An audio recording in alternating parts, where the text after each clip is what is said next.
much would you pay for a glimpse of the future? More importantly, if you saw the future, would you take advantage of it? Or would this be just another missed opportunity? The stock you should have sold, the land you could have bought, the opportunity you would have taken but didn't. How many more opportunities are going to fall into your lap? This may be your last chance. Pay attention.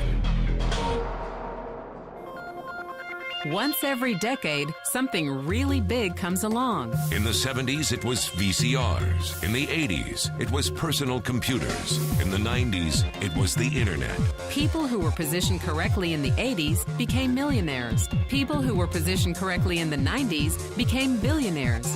What do you think is going to happen in the next few years? In his best-selling books, The Next Trillion and Wellness Revolution, noted economist Paul Zane Pilzer states that in this decade, an additional $1 trillion annually of the U.S. economy will be devoted to the wellness industry, providing healthy people products and services to make them feel even healthier, look better, slow down the effects of aging, or to prevent diseases from developing in the first place. Think about it. Most wellness industry sales did not even exist 2 decades ago. Today, they already total approximately $300 billion in annual sales, about the same amount spent on new automobiles in the U.S. Today, $300 billion a year. By the end of this decade, $1 trillion. That's 1,000 billion a year. For those of you not into math, that is 300% growth. How is that kind of growth possible? How is that kind of growth predictable? 2 words: baby boomers. You've been hearing about them for over 20 years. They've been dictating our economy for over 20 years. Isn't it about time you cashed in? The baby boomers are now in their 40s and 50s. Peak earning years, bigger dollars, more spending power. Boomers are already responsible for the housing boom, the sport utility vehicle, personal computers, and the internet. In short, boomers and the things they want are already $6 trillion of our $12 trillion economy. Even though they're less than 30% of our population, they're 50% of our gross domestic product. More significantly, they're about to add $1 trillion to their $6 trillion of spending every year to preserve the one thing they hope works better than any SUV, condo, or computer: their youth. Youth, anti-aging, health, wellness, the next big thing. By taking control of their lives, baby boomers are creating a revolution in wellness, and it is happening fast. Look, changes that used to take place over decades now take place in a few years or less. When Henry Ford invented the Model T in 1908, it took 7 decades for automobiles to become a $1 trillion industry. When IBM released the first PC in 1981, it took only 1 decade for the PC to surpass automobile sales and become a $1 trillion industry.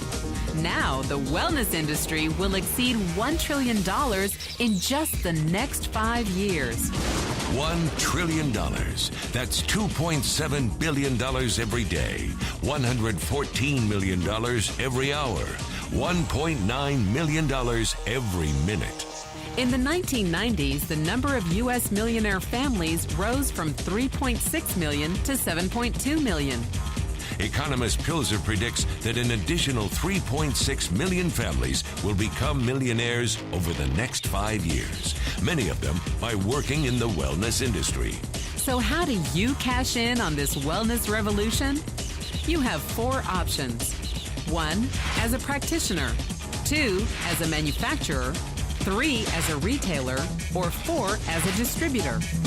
Practitioners like doctors, massage therapists, chiropractors, and naturopathic healers stand to make a fortune in the next few years.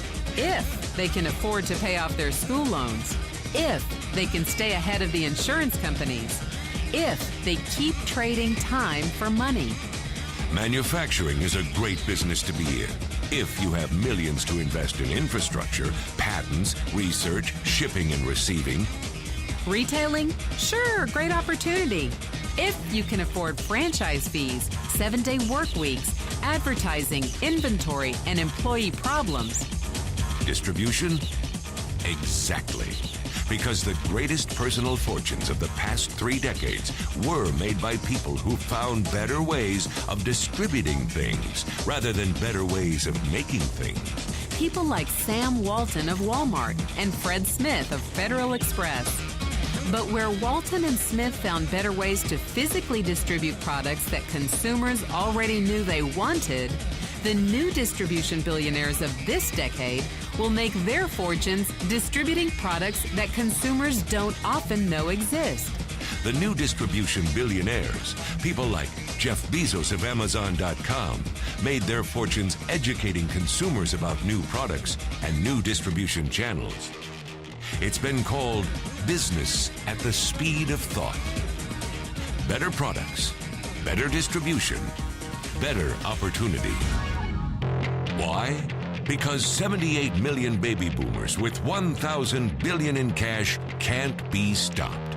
They want to go rollerblading. They want to drive sports cars. They don't want to age. And they are willing to spend almost anything to stay young, healthy, and full of vitality. Over the next 5 years, U.S. baby boomers will increase their spending on wellness-based products and services from approximately $300 billion today to $1 trillion every year. Will you be ready? The person who shared this program with you can introduce you to a wellness distribution business model that's already successful and proven. A model that you can start part-time from your home, without a large capital investment, without employees, and without the headaches of traditional business ownership. A business that in your spare time could mean anything from a couple of hundred to a couple of $1,000s per month. And because it's a home-based business, you could qualify for incredible tax advantages. Imagine it's 1980. And 25-year-old Bill Gates is looking for people to join his new company. He thinks there's going to be an explosion in the market for personal computers. What are you going to do this time? Remember, Sam Walton didn't start Walmart until he was 44. By age 61, he was the richest man in the world. What's your excuse? One thing is for sure, if you watched this video and paid any attention, you can't say you didn't know. When your children and grandchildren ask about the great prosperity of the early 21st century, what will you tell them? Will you be explaining how you positioned yourself and benefited from the opportunity? Or will you be justifying how you missed it? The statistics are real. The trends are real. The timing is real. How many more opportunities are going to fall into your lap? Whatever you do, don't miss this one.